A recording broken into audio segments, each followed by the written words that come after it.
नमस्कार, स्वागत बा आप सभी दर्शक लोगन के। त खबर बा हिट मशीन खेसारी लाल यादव जी के बारे में, जिनकर आज तीन गो गाना के एक साथ टीजर रिलीज कइल गेल बा। जी हाँ, टेंशन मत ली, तीनों गाना अलग अलग दिन पर रिलीज होके वाला बा और ई जौन लड़ी बा बिहान से शुरू होके वाला बा। जी हाँ, सबसे पहले बात कर ली ऊ गाना के बारे में जो कि आप लोगन के बिहान सुने के मिली।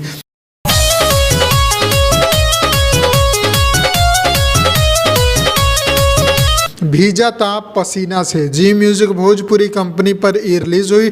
टीजर जाके आप लोग देख सकता नहीं, लिंक एक डिस्क्रिप्शन बॉक्स में दे दिले बानी। ई गाना के कुंदन प्रीत लिखले बड़े, रोशन सिंह जी कंपोज करले बड़े, सिंगर खेसारी लाल यादव जी बड़े और वीडियो जौन बा हो में खेसारी जी के साथे साथे रानी एक्ट्रेस बाड़ी।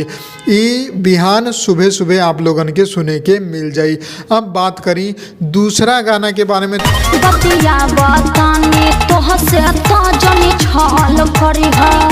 तो दूसरा गाना बा रखले बानी नंबर। जी हाँ, जो कि स्पीड रिकॉर्ड्स भोजपुरी से आई। एकरो जोन टीजर के लिंक बा हम डिस्क्रिप्शन बॉक्स में ऐड कर देले बानी, जाके आप लोग देख सकता नहीं।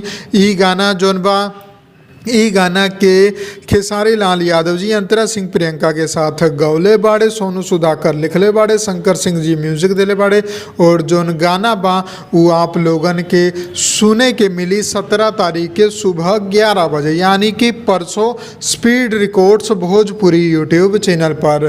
तो एक टीजर जाके देख सकता नहीं। अब लास्ट में बचल बा विदेशी गाना। जी हाँ, इंटरनेशनल सॉन्ग बा खेसारी लाल यादव जी के। आप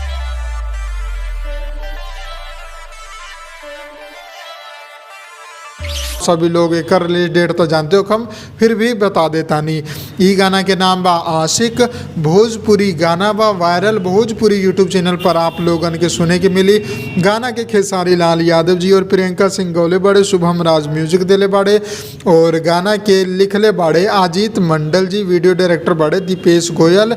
वायरल भोजपुरी पर ई गाना के 18 जनवरी के, यानी कि परसों के बाद जोन एगो दिन आ रहा बा तरसों, ओ दिन ई गाना के रिलीज कल जाई 11 बजे।